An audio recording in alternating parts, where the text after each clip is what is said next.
Wendy, while we're waiting, I'm going to ask the group if we could keep the chats limited to the topic of the presentation as opposed to just chit chat. Because the other day on Power Summit, when people were talking about the weather during Bertha's presentation, I found that really distractive. And I also think it's disrespectful. And in person, we wouldn't be doing that. We would have ground rules. So I'm going to ask the group for that ground rule now. I want to hear everything Nancy has to say. It's important. Agree. Thanks, Nancy. Hello, Heather and Nancy, if you want to go ahead and get us started. Good morning. Oh, it's afternoon. Good morning, everybody. It's great to see you again. 2 weeks in a row. How lucky are we here? Life is good. I love you guys. So thank you all for joining into the conversation today. Just so we're sure that we're all on the same sheet of music. The topic today is how to utilize fail-safe as your own marketing tool and how to turn it into your own book, if you will. Am I correct in that, Wendy? Okay, I want to be sure. It's always good to check to make sure we're all on the same topic, because if you were here to learn how to make a Thanksgiving dinner, you'd be poop out of luck. It isn't going to happen. That being said, first and foremost, I'd like to go around the room very quickly, if you will, knowing that that is the topic on how to utilize fail-safe, how to make it, what's the word I'm looking for, your own, and how to utilize it. What is it that you'd like to take away from today? If we could just go around quickly. Tom, is there anything in particular you'd like to take away from our conversation today? I've already said it. If COVID's Brown, Rinsler, or Profiter speaking, I figure I'll profit from it somehow. Well, thank you. Thank you. Well, we're going to come back to you for some more profitable ideas then. Bob Kenny, what's something you'd like to take from today? If you unmute, please. Unmute. Yeah, I guess the extent that you can, really use it as a marketing tool, that this is your book, you know what I mean? That you can, how real you can make it and the kind of ways you've done that, and then the success you've had by doing that. Cool. You betcha. Thank you. Nancy? Okay, here I am. Nancy, I'm curious as to whether you've used the Fail-Safe Leadership PowerPoint as a means of introducing the topic, and if so, how's that working for you? And have you updated it to the new version of Fail-Safe? Thank you. Gary? I've not used it in the past, so I'm looking for just how to get started with it and how to use it as an effective tool to market. You betcha. Robert? You're on mute. Here we go. I'm thinking, having read most of it last night again, because it really has some basic tenets to it. What I really like about it is it's very clear with its vision, mission onto goals and accomplishments. I like it as a refresher. It's the kind of thing I think you could quote to someone to help them understand where the journey would go as a coach and a client. And I'd like to see maybe some easy ways to incorporate it. Cool. Excellent. Thank you. Douglas? I'm interested more on some of the front end stuff, Nancy. I've used it in the past predominantly with larger organizations when I know the sales cycle is going to be slower. And I want to use it as a validation that says, take a look at this quick read, because if you agree with what's in it, then you and I should be doing business together. If you don't agree with what's in it, then you and I probably should not be doing business with it, in it. But what are you doing on the, how are you doing it on the front end in terms of, are you doing anything in terms of kind of blind sending it, or is it always a conversation? So I want to hear more of your front end stuff. Okay, cool. Thank you. George? Nancy, I don't really use it. I've never really used it to try to drive business. So I am all ears to try to improve my knowledge base of how to use that little book to make some money. Okie dokie. Linda? Hi. Just looking for some new ideas. I mean, I know the theory of, giving people a book and say, if you'll read it, then we'll get back together as a tool that way, but I'm looking for some new ideas on how to use it. Okay, excellent. I'm taking notes. George.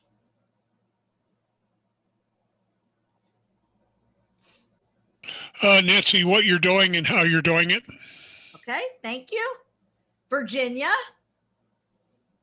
Pretty much what people have already said. I've used it. I've used the PowerPoint as a speaking engagement short talk, and I've also tried the, give the book away and meet again, but I'm really looking for ways that you've successfully made better use out of the resource than I've been able to do. Okay, cool. Bertha. Similar. I've had the books, so in person, giving them out was easy. Just trying to figure out what are you doing now virtually. A lot of conversations on leadership have come up.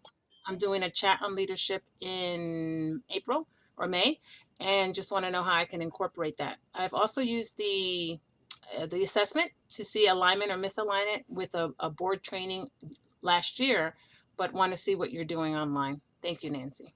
Cool. You're welcome. Stephen. Hello. Hello. Sorry, I just joined, so I don't know what the question was. The question is, we're reviewing the Failsafe Leadership book and how it's been how I use a customized version, how I made it a customized version, and how do I use it in my business, and what would you like to take away from that kind of a topic today? I'd like to understand how one is using it in a marketing setting to fairly large groups. So whether people are offering it for like pull a ticket out of a hat kind of a way, or whether there's a broader distribution of Okay. what people are seeing as the benefit of each of those approaches. Thank you. Heather, if you can hear us, I'm not sure if you can or not, but you're on mute. Actually, it's pretty much what a lot of the other people have said. So, I mean, I don't want to just copy, but it's really how to market, what specific things that we should be saying, not saying, and how to make that process more effective. Excellent. Thank you. Gerald. Hey, I've never used it at all, so I'm just kind of a blank slate, wanting to hear the ideas that, much like a couple of other people have said. Cool. Thank you. And Mark. Yeah, pretty much what everybody else has said. Haven't used the book much, and interested in any new ideas for marketing. So, yeah. Cool. Excellent. Well, thank you all for sharing what you'd like to take away. I think through conversation today, know this, I won't have all the answers to the questions you asked, but between us all, I think we will be able to answer most of them. And let me start by saying, I make a confession. Bless me, Father, for I have sinned. I can tell you I never, ever, ever, ever, ever, ever, ever used the Failsafe book until about a year and a half ago, because I didn't know what the heck to do with it. When I first became an affiliate, I gave it out, and I didn't know what I was giving it out for, other than to say, look at these people wrote a book. And people say, why should I read this book, Nancy? We're talking to you about coaching, or we're talking to you about leadership development. And it really dawned on me that you're right. I don't have any idea, but I don't know. I got it. So here you have it. And so I stopped after about my first year at getting the books. And I did appreciate every year when I would go to our summit back in the old company days. And then now that they would give me, because I had done enough business, they would give me as a gift 25 of these books. I say, wow, I could add them to the other 25. And I think what I'll do is I'll plaster my wall and make a sound room for when I'm playing my drums. That would be really helpful. And that was what I was utilizing Failsafe. So now that I've confessed, and I'll go do my act of contrition and all that stuff, that being said, I realized I think it was a year and a half ago, somehow, some way, I was coaching with Tammy at the time. She was my coach. and I was working on a book. I was writing a book, and I'm having a terrible, terrible time getting it finished and getting it done. My passion's not there. And I said, I want something that says what I do with trusted advisors and how I work as a coach. That's all inside the book. This is me and what I really talk about. How can I get that to be my words? And she said, well, actually, why don't you just customize the book? And I said, well, okay, actually, great idea. What the heck does that mean? Just so you know, what happened was she said, and it's all, for those who may not know, you can see my book says Focused Leadership, and it says a powerful guide to leadership excellence. It has my colors, my logo, my everything on it. On the back, it's the same leadership fail-safe book. However, I added people to the back, some of my clients that made recommendations for my coaching based on what they read in the book. That's how it was customized. Instead of it saying fail-safe leadership at the top of each page, it says Focused Leadership, because that's the title in which I was allowed to create. Jenna then took my information, took my material, turned the assessment, turned the book into Nancy Profit's book. It says at the bottom, in association, it says Nancy Profit, Profit Management Solutions, Inc., in association with Trusted Advisor Network, LLC. Guess what? Within less than a month, I had a Nancy Profit book that I could put on my website. I put it on the bottom of all my emails. And so I had a book that was written because I didn't have the skill set to finish my other book. I'm now taking my other book, I'm turning it over to Trusted Advisors, and Wendy is going to help me take the materials that I have that I put together and put it into a book. So you say then, to answer some of your questions, how do I use this for marketing? When I hold work, one way I do it is when I hold a workshop, part of my workshop at the beginning says, but at the end of this workshop, you will have an opportunity to win one of two special events. One is a 30-minute coaching session with Nancy Profit, and we do spin the wheel. Another is, by the time we end the assessment of the workshop, I leave plenty of time for that. The first person to go to my website, and on my website, when I open my website, the first thing that comes up is a flash or whatever you call it. I'm not techie. I don't know what Jenna calls it, but the first thing that pops up on my website that slides in is sign up for your complimentary copy of Focused Leadership. They take that, and I also tell them, and you get a free assessment, or you get a complimentary assessment with that book. It's the complimentary assessment that drives them to follow up. Anybody that signs up for that book, I then I take their information. I did 2 today that I sent out the book. I send it out with the book, and I send it out with what is a coach. I send it with a general, who am I? And I also send it with a list of my 13 workshops that I do in a FedEx envelope. So it looks like it's really special, and it goes to them. I then call them within 7 days, because you can't sign up for it until you give me your email and your phone number.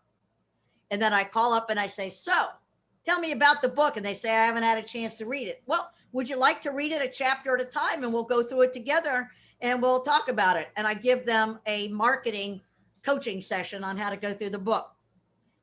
So I use it that way in marketing. I also use it for executive leadership. In executive leadership, if you're doing executive leadership coaching with me, it is a requirement that you read this book first. I don't send you the material. I know Wendy just helped me today with a new client that's going through executive leadership, and she helped me teach him through the LMS system because it's fairly new to me. What she didn't know is that Ryan asked me today, he says, am I supposed to read this book before we start the coaching? And I said, yes. Be sure, because I always tell everybody it's a book you can read on an airplane on an 1.5-hour flight. And it is exactly everything that you can do that we will be covering in the coaching. It gives them an overview of executive coaching. The third way I use the book, the third way is that in my leadership development, when we get to goals, when we get to the goals category portion, everybody that is a client gets this book. And when we go through certain sections, you're required to read what's in the book, not just what's in the leadership development process.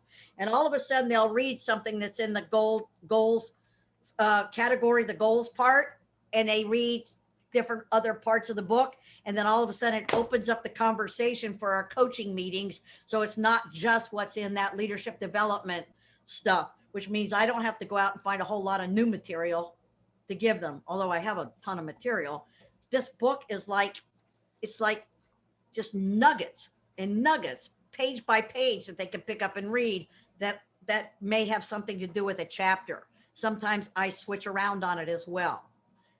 So that's an overall how I've utilized the book. The other piece that I never do a speaking and I never do an email where I don't reference the book. It's on the end of each email, as I said, in big bold. If I send you an email, you'll see it's the picture of the book is there. It's on the front page of my website. It zooms in, so you go, oh, what was that? And then I use it for every workshop as a way to have a further conversation with them as a marketing tool. I also ask in every workshop, what is your biggest leadership challenge? And they always share. That's probably one of the first things it is always one of the first things I ask in a workshop. And I say, well, I happen to have a book that addresses that very thing.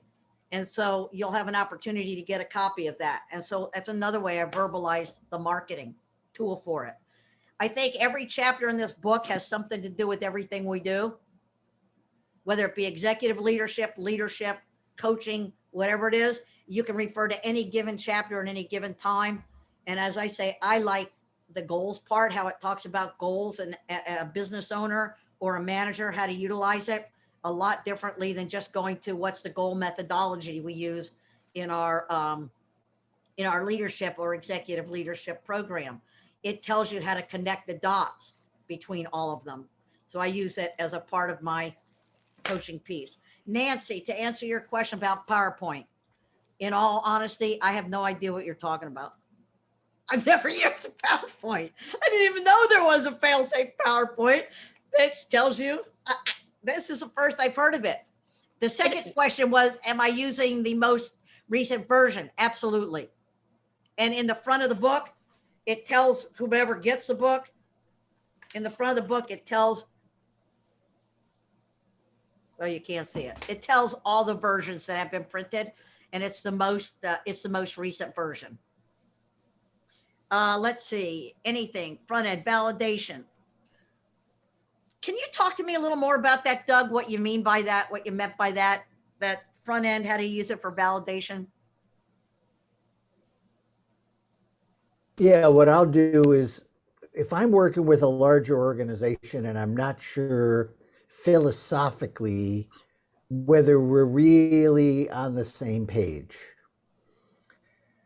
I'll typically, when I go out with people, I've got my laptop in a bag, right, where I'm doing some of my overview stuff, but I typically keep a copy of Failsafe with me. And if I think it's one of those things that I want to use as a leave behind, I'll say, it'd probably be helpful. This will take you about an hour. Like, are you allergic to reading something? I said, well, no, why? Well, this will probably take you about an hour and a half to read through. But at the end of which, you're either going to be able to say, wow, if you like it, this is exactly why we should be working together. But if you disagree with it, that's important. No, then I'm probably not the right person for you to work with your organization, because this is what I would want to be helping you to implement. So that's how I got Nabisco across the goal line a couple of years ago. And I see Steve. Go ahead. I see Steve Terasaki has his hand up though for a question for you or a comment. Thank you for noting that. Yes, Steve, wherever you are, there you are. I was going to say that I actually like the older versions of the book because in the most recent editions there was an addition of greater steps in the goal planning process, and for the initial reader, getting into the whole issue of goal categories and how it relates to the goal planning, sometimes it gets over the top.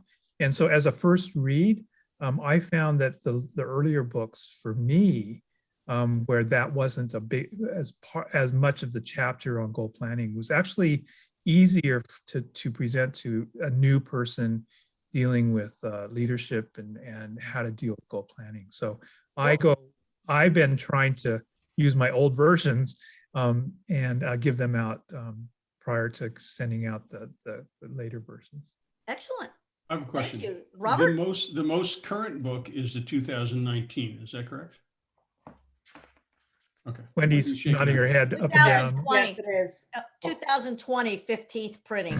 Oh, okay, I have the previous Well, one. yours is, Nancy, yours is 2020 because we just did yours in 2020. The general one was the 2019, but it's, the reason that it was done is some of the examples, become stale, that type of thing. So it was really taking some of the older examples and bringing it into, today's day and age. Yeah. Okay, that makes sense. Hey, Doug, I think your point, and I hope everybody heard that, is that I had somebody that I gave the fail-safe book to a couple of years ago, not my version, but not my with my cover, but the fail-safe, because I was having a little bit of problem getting him to understand what it is we would do in this process. He read the book. He says, "This is a pile of nonsense." He said, "I'm not doing all this to run my company." And I said, "Well, then in that case, I while I can appreciate and I hear you, I'm probably not the coach that is the best fit for you, because this is really what I feel are the basics of running a good business or managing a good team, etc." And I said, "However, I can refer you to somebody that I think would be a better fit if you could just explain what it is exactly you're looking for." I could have exactly, because I have that uncanny ability. Maybe it's just bullshit. I don't know. I have the uncanny ability to steer people one way or another to that I can work with them. But I could tell by the way he responded to the book that he and I weren't going to be a fit. And so it worked out really well. And so I thank you, Doug, for clarifying that. That happened with one of my printers, that it was just not a fit. And it's great. I referred him to somebody else that I knew was a fit. It was outside the network because it wasn't going to fit. I mean, we're in the network and we all do believe in these things. And so from that point of view, I'm an abundance thinker. If I don't get one client, there's going to be somebody else out there that I can bring value to, and that they can bring value to the world through this process. So thank you for bringing that up. What other questions, comments? How else has anybody else used this? What are some other ideas for using fail-safe if you don't have your own original version? Nancy? I have used it with Lockheed Martin to do presentations for their local National Management Association chapter. And it's been very energizing. And I have people within that organization who want to go further with it. So that's what I'm trying to figure out, how to be able to approach these chapters. They're very big, they're in large organizations, to encourage other people to, it gives me an opportunity to be in front of them. At that point, Nancy, I don't know, Wendy, there was a fail-safe leadership seminar. I can't remember if I had to buy it or not, but it's according to the older version of the text, but that was something that worked. And that's my intent with it. But I like the idea of customizing, because I'll share a quick story of Jerry Hogan, when I first came into the network, was really adamant that you give away books. People read the book. So I was at a luncheon, and the keynote speaker was this very genteel Southern woman who ran a very high-end realtor company in Virginia. And I offered her the book. And she was so grateful. "Oh, Nancy, that is so sweet of you." I said, "Well, I would like the time to discuss it." And the meeting kept getting delayed. Finally, we talk on the phone. And instead of this very nice, genteel Southern woman, she picks up the phone and says, "What is it you want? I know you want to sell me something." I mean, I really thought like it was a barracuda and I'd gotten eaten alive. Jerry's like, oh my God, Jerry didn't tell me it was going to be like this. But what happened was, as I listened, she was having significant challenges with younger employees. So we were able to talk through that scenario. But I just want to share that it isn't always really a nice, smooth transition from the time you give them the book until you get to have a good conversation. And I think that was one of the problems that I had with the book in the beginning. As I said, as I confessed, I didn't know how to present it because I didn't know how to say, it's not my book, but it's what I believe. And so I was like, I don't know how to do this, so I'm not doing it. It was just that simple. And so I had a hard time developing the story as to why I would give you this book and then let's talk about it. And this is what we would look at in coaching or whatever, or the philosophies, whatever. And so I had a hard time with that. And that's why the customized helped me. And I'm always open to new ideas on how to open a conversation. Doug. I'm gonna give Bob Kinney the floor first because his hand and mine were going up about exactly the same time. And then you're too nice, Doug. But hey, Nancy, what you touched on was kind of the essence of my question. To what extent is it, this is your book? You know, hey, I'm an author, whatever. This is my book versus whatever. And to what extent, I guess I'm probably overthinking it, but to what I guess it's worked for you, right? That it's your book, but I hear you kind of saying you weren't sure how to position that. That's what I was kind of wrestling with. Is it your book, or, how do you present it? Well, the fact that it has my name on it and it says in association with Trusted Advisors, I have told them that I'd like you to read my book, Trusted Advisors. They're my associates. It's a team of experts in the coaching and in the business. I do business coaching world. And these are the basic tenets of what I share in our coaching process in how to look at your business. And so I share the Trusted Advisors, but I've told them that, and I truly I don't believe I'm lying. Maybe I got to go to confession again. My God, I'll be spending the rest of my life. But I don't think I'm lying when I say these are the basic tenets of what I coach on. And so while I may not have put it into print myself, I believe I'm being honest in saying along with Trusted Advisors, we put our philosophy and our business outlook in print. And I'd like you to share it with you. And that's how I presented it, Bob. Very good. Thank you. And that's part of the reason, going to Nancy's comment, that's part of the reason why we decided to allow affiliates to customize it, because of exactly what she said. When it was just Fail-Safe Leadership, not her title, it was, here's this book that you should read, but no, I didn't write it. Now her story changes. Mm-hmm. And I wrote a whole chapter on it on my website. That was the other thing, because it was called Focused Leadership. Then I had to put something on my website that had something to do with focused leadership. And I will tell you, in all honesty, I wrote it out and Jenna said, absolutely not. And I had to rewrite it again. She said, nope, this still isn't cutting it.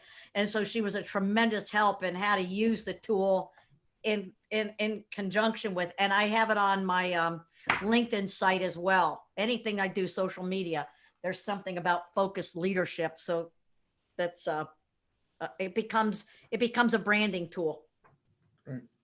So Nancy, I don't want to steal your thunder for the next half an hour, but I've got an idea that I would love to hear kind of kicked around depending on what else you have on your agenda.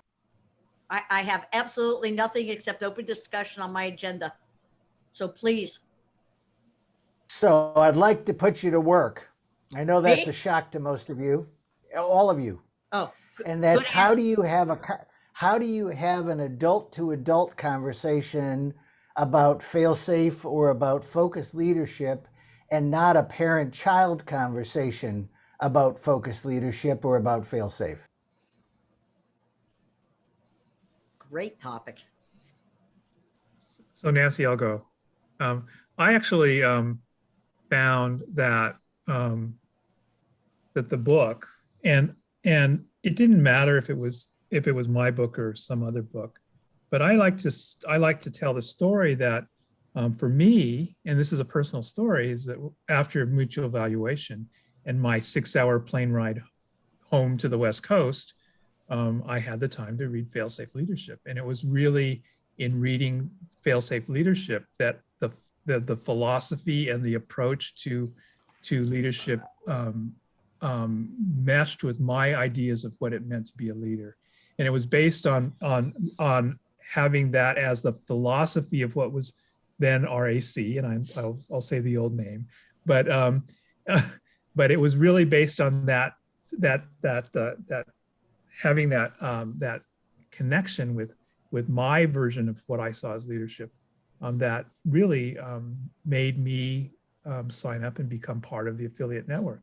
And in so doing, I continue to espouse the ideas of leadership that's in that book that are basically my tenets of what really are part of what leadership's all about. And I particularly like the idea that anybody can be a leader. And I use that consistently now. I use it as I'm looking at DEI issues, because I'm saying that if you are truly invested in understanding who a leader is because they can create positive change in whatever format or for whatever role they exist in your organization, then they are a leader unto themselves. And it changes your whole perspective of celebrating who is in your organization. It changes the way in which you treat the people that really are part of the organization. And it just changes your whole perspective of what it's all about. And particularly in the context of and through the lens of diversity, equity, and inclusion, if it helps to remove the bias that we all have of who is a leader. If you can look truly at individuals in your organization, and this is what fail-safe leadership is all about. It really is, if someone is making positive change for the organization in whatever role they have, then they are a leader in their roles. And you can remove that layer of bias, because we all know that if you have a brain, you have a bias. And so it removes that kind of context of, okay, a leader is supposed to look like this. You can fall back on the idea that anybody that's making can get positive results is truly a leader. And it changes your perspective of how we think about organizations and how we incorporate people of diversity into what really are positions of importance in our organizations. So, that's a small way of me taking that story, my personal story of fail-safe leadership, and embedding in that my whole approach to how I work with my clients now on leadership development issues, on coaching that I do with a broad spectrum of people that I work with. So let me reframe the question. To me, there's a tremendous trap that I found myself falling into early on. And that's falling into the trap of parent as rescuer. You need to read this book. Let me help you. Let me give you a book, which kind of implies you're not so hot at what you're currently doing, so let me come in and help you. And so I'd like to have kind of a frank discussion of how do you avoid that trap, and how do you engage in an adult to adult discussion with the takeaway that somebody's going to be reading this book, versus you trying to beat them into submission by engaging in a parent-child conversation that you're gonna give them the book and they're going to resist reading it the same way a little kid would resist reading it. I see Nancy's hand. Thanks, Nick. Maybe this is a bit simplistic, but I recall, now I haven't looked at the book for a while, but if I recall, there's one page in that book that has all these symptoms of issues in an organization, like too many meetings, not enough meetings, blah, blah, blah. I mean, just one page. And if I open that book and have them look at that one page, inevitably someone said, oh my God, that's us. We do this, we do this, we do this. I don't have to ask them to read the book. They are so energized just from looking at that one page that they're willing to take it forward. It's interesting. Thank you for sharing that. George, did you have your hand up? You're on mute. Hey, Doug, I think that is a really interesting question because if you remember Alan Kovitz's session on Friday, at the end of it, we were all giddy because we had this aha moment about the world needs this. We need to go out and tell the world that they need this. And that felt very parent-child, that we need to go out and tell the world that we have the answer to your problems. You need to listen to us because we have the answers. And listening to you and Nancy talk about giving somebody the book, having them read that, and then saying, well, if you agree with that, then maybe there's something we can do together. And if not, I'm not the person for you. To me, that's the epitome of the adult to adult. So as you say that, the answer to me lies somewhere between going out and giving somebody the book and doing that parent-child thing and just handing out the book and saying, read this. If you like it, we can talk. If not, I'll see you around. Interesting that you mentioned it that way, George, because I don't think any of us will be successful if we say, here's a book, get back to me, maybe we can work together. Because I'm going to do the same thing I do whenever I go to a lecture or hear somebody speak. They give me a book, and I don't know, I've got a bottom shelf full of books people gave me that are too big for me to do my wall and drown out my drum set, but they're still there. So, but that being said, one of the things that I think the book offers, and I've used, and Bertha, give me 1 second and I'll come to you, okay? Is I think one of the things I use in having conversations with prospects is I tell them the struggles I had as a manager at FedEx and as a leader at FedEx in getting results. And I said, I share the story, I worked so hard in trying to get results. And instead, I should have been trying to build competencies. And they go, huh? What? And I said, yeah, I'm trying to get those numbers, man. I'm trying to get my bonus. I'm trying to build. And I said, then it dawned on me that I have to build I had to build my competencies and the competencies of my team, which is smack dab on page 24 of the book. I don't care what version you have, results and competencies. And that's the biggest difference between what we do in our coaching is we help companies build those competencies to get results. We don't build results and hope we poop out competencies along the way. And I have the book. I always have a book in my briefcase. This is pre-COVID when I was meeting for lunch. And I'd say, well, gosh. And then we'd have this 15-minute conversation, no more, because I kick them out after an hour. And then we talk, I said, well, you know, that's interesting because that's really what I coach on. That's what I talk about. How is there something in your business that if you were able to think competencies instead of results, it would help? Yeah, it would. I said, well, we don't have time today to talk about all of that. Would you be interested in reading parts of this book that I have that might answer some of those questions and we could have a more definitive conversation? Bam. I just got that hook all snagged in there, all snuggled up with that big old fat shrimp, and here they come. I got me a snook. And it works because I just take a piece of it that I truly believe in, results versus competencies. So I shared that, and Bertha, I'll come to Bertha, then we'll go to Linda. Well, you just said it, Nancy. It's really keeping our ears open and our mouth closed and hearing some of those questions and issues that come up that are in the book. And Doug, I would say that maybe I would be the adult dressed up like a child and saying, tell me more about that. Let me learn, what is it that you're doing? And asking those questions that probe more into really shows what's going on, maybe some of the inefficiencies that are going on in their organization. You're like, oh, do you think that X might help you here? And they'll say, well, maybe. Oh, this is a great book. This is something that I learned. This is a great book I got that I've read. Why don't you read this? So I think that that's another way of saying, instead of saying being the parent, being the child, or being the adult, just by asking questions and hearing some of those complaints come through that we can share, successes through the book. So. Cool. Thank you for sharing, Bertha. Let's see, Linda. Yeah, here's my thought on that subject to kind of tag along to something that Nancy Prophet said earlier. I think if you present the book to a potential whatever as a compilation of the concepts and the philosophies that I and my colleagues believe in, and I think you might find it interesting, reduces the parent-child thing and gets you more to an adult conversation. It's like, you know, my colleagues and I have put together this book that kind of is an overview of what I believe business leaders should do to be successful. I think you can take it to an adult conversation and not like, here's a book, you should read it because you're an idiot and you haven't done this so far. You know, we don't want to do that.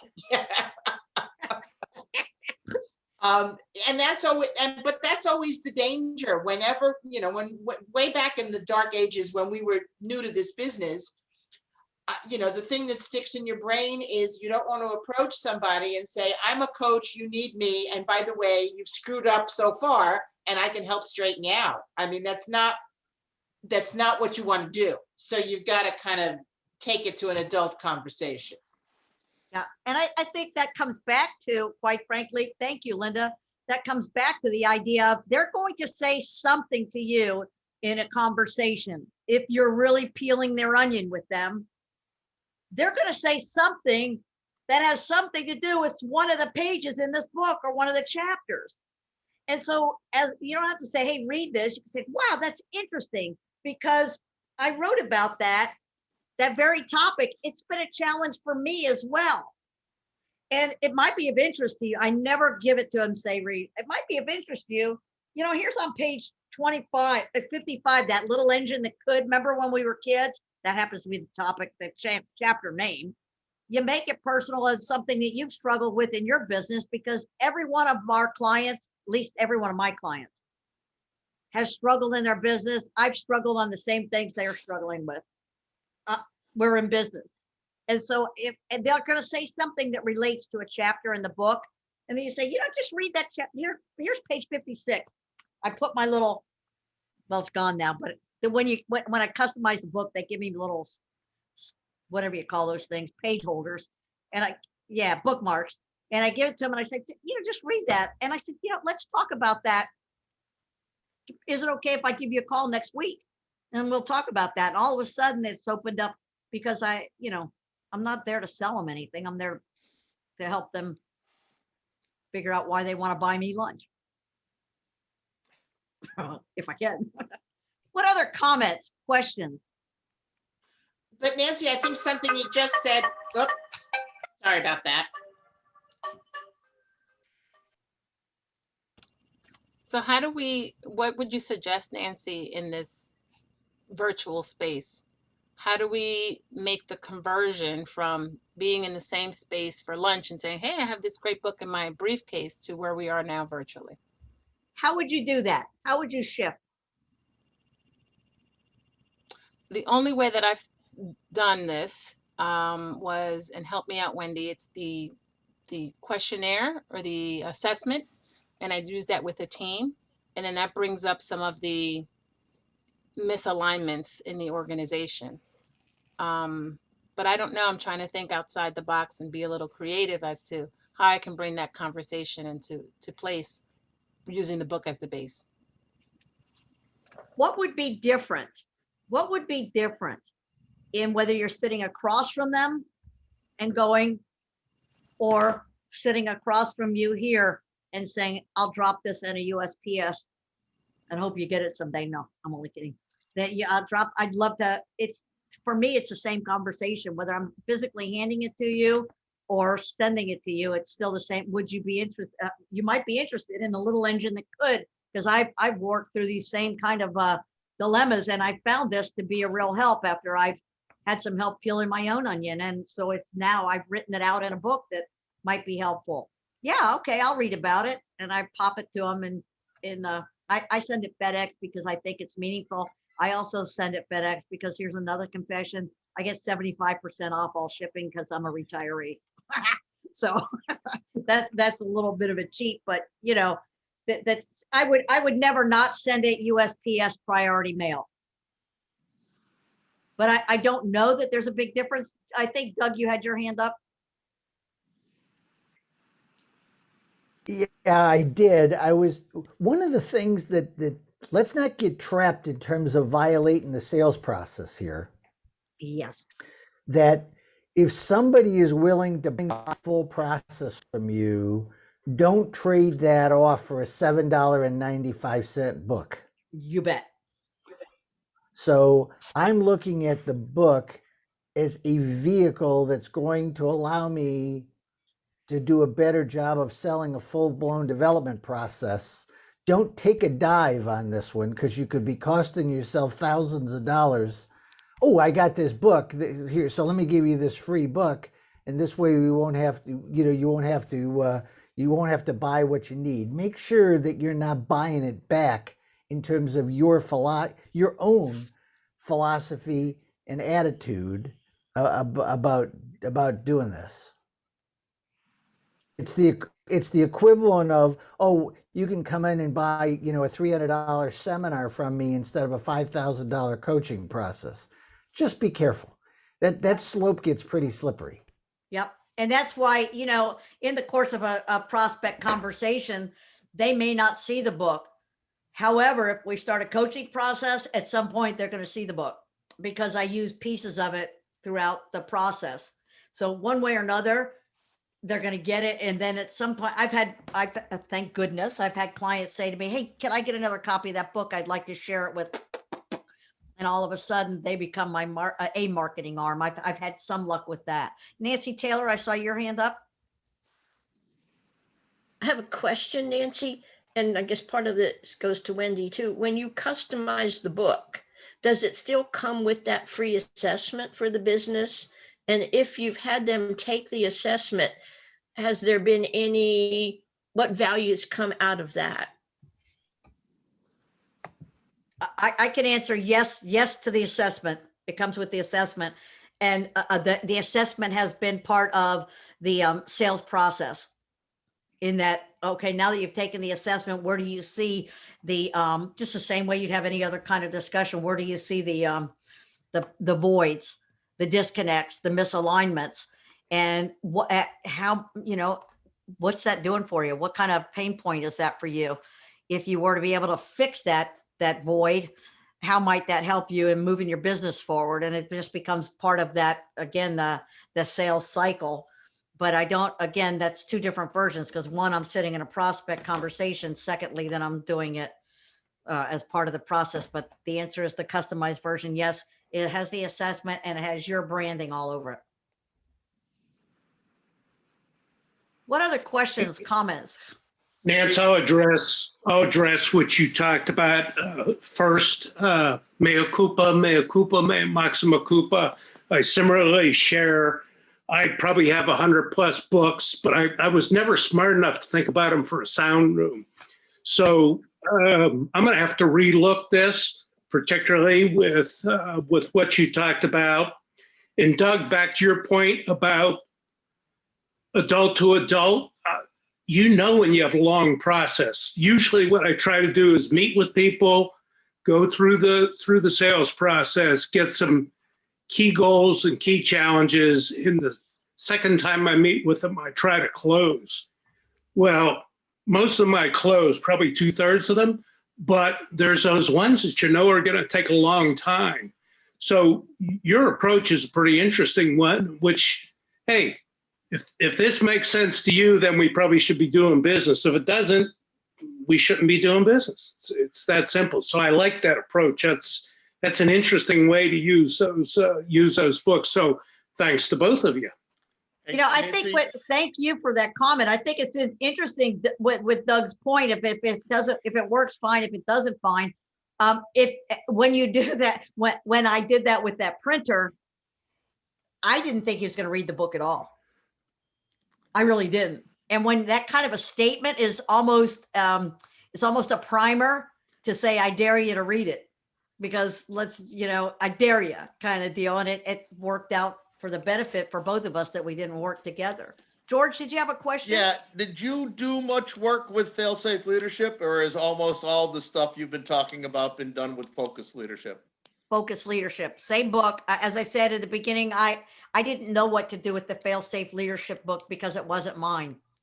So I didn't know how to tee it up to say, here, we can work together, or, whatever I would never say that, but here, read this book kind of thing. I think it might be helpful, whatever that nonsense is that we would say.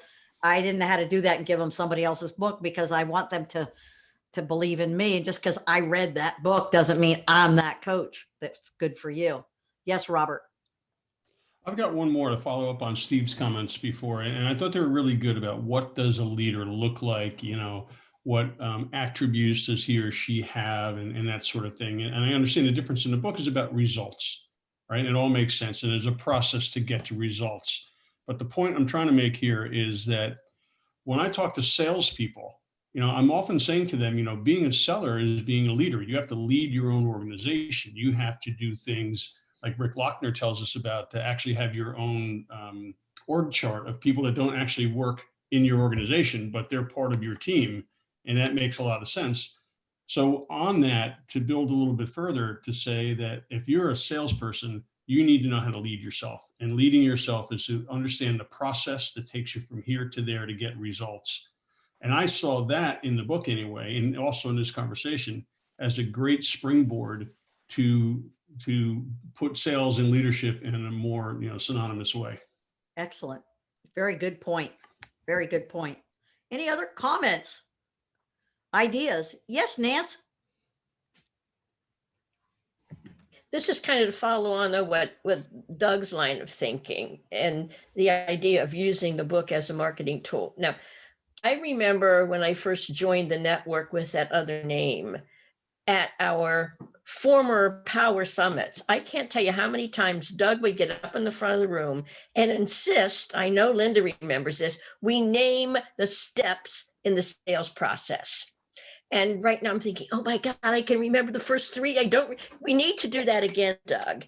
But if I'm right, if we look at the book, these satisfy potentially two of the first steps, the introduction, actually maybe three, introduction, gaining favorable attention, and discovering wants and needs. Is that line up? Do you guys think that lines up? Doug? I couldn't agree more. I hadn't even thought of it from that aspect. Go ahead, Doug. No, I was going to say absolutely. The other thing, for those of you who haven't written your own book yet, let me throw out some philosophy, some words that see if this resonates with you that you could use almost instantly. And the words are, if it would be helpful, I will share a book that was written by my colleagues and that in fact, some of the things that you find in the book, I've actually talked with my colleagues about, and they went ahead and wrote a book on it. Now, in my particular case, that's really absolutely true, because some of the things that I've shared with some of the authors over the years, I saw my own languaging or my own philosophy in there. But considering we're all in this together, I wouldn't just talk about this as these are authors. These are my colleagues that I collaborate with, 3 or 4 times a year. And why not? This is really when, if you're not tapping into the power of the royal we, I think you're making a mistake. Just because their name happens to be on the book, so to speak, it's no less yours. If you think about it, it's all part of the greater network. So hopefully that'll get you over that hump of, well, why are you giving me a book from people that I don't even know? As soon as I said, so this was written by colleagues of mine, as opposed to this was written by some author that's in a foreign land far, far away, that did a lot in terms of kind of closing that credibility gap of why did I choose to give you this book, when there's a gazillion other books on the planet. Good point. Very good point. Because at the bottom of the customized book, it says in association with the Trusted Advisors Network. And for some reason, it's more comfortable for me that now that you've educated me again, Doug, to remember that I tell people that this is my colleagues, because I refer to, and I use that in my talk, is that, I'm associated, thank goodness, with some of the leading edge experts in leadership and in sales and in coaching and in development. And we meet a few times a year to go over new and innovative ways in order to help people be their best them. And I talk about the colleagues all the time. I talk about all you brainiacs. I need some kind of support because it's not me, it's you all. And they know that. And I reached out to some of you because somebody has a question about, I had to talk to Doug. I had no earthly idea how to deal with a mother-daughter succession plan and hiring salespeople at the same time for this whole deal. And we spent, thank God, Doug, you worked with me for a couple of hours on that because I'm a slow learner. He talked me through it 2 or 3 times in order to do that. How often do we utilize our network? How often? And that, so this is one way, and so is just in general reaching out to each other. There's one plug that I would like to put in for showing up at Power Summits. This has nothing to do with failsafe. It has everything to do with how you position this with your network. In the days that whether there was 4 Power Summits, let me go back to the old 4 Power Summit model just for a second. And they were 2 8-hour days and 1 6-hour day, right? That was roughly what, 18 hours, not including any activity at the Knowledge Center. If you were going to 4 of those a year, 4 times 18 is 72 hours. How many people do you know that spend 72 hours a year in continuous improvement with colleagues from around the US?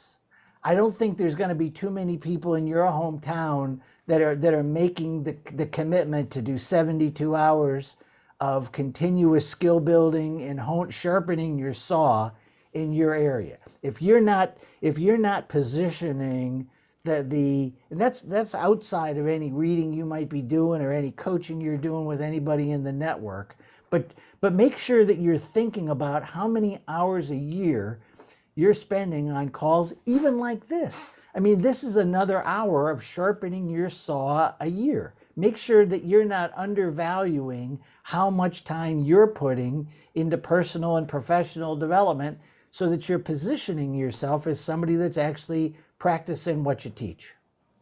That great point. I rarely miss an opportunity to say that as part of my differentiating credentials.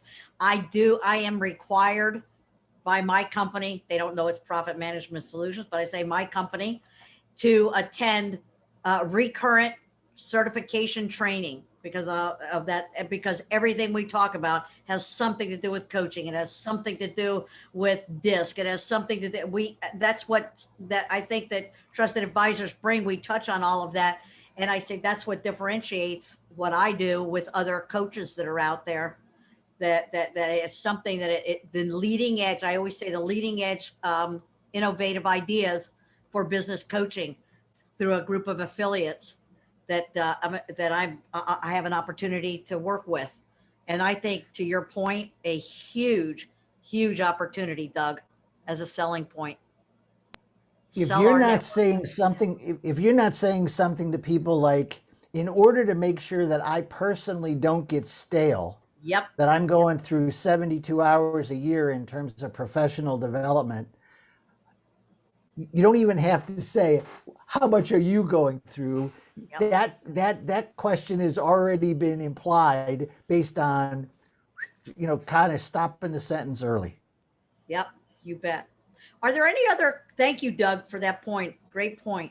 Are there any other questions, comments that you may have about the Failsafe Leadership book in and of itself and how to use it for marketing? Those are the ways I've used it, but I've used it under a customized version because it was my comfort zone. Other ways that people have shared to use it as marketing or as an instructional tool that I happen to use it as part of my 2 leadership and executive leadership processes. Yes, Wendy. I did have an affiliate message me asking me about pricing because I want to be cognizant of the 4 o'clock stop time. On the affiliate website, on the homepage, if you click on the catalog, you can download the catalog and you'll get the most recent version, and it's in there. All right, thank you. And I'll tell you, Jenna is terrific in helping you put it all together. She is just terrific. It was just painless. I had to come up with I know there are a number of affiliates who have done the customized. That's why Tammy had suggested it to me. And you just make it yours, you brand it yours. She'll do anything you need in and around the book to brand it for you.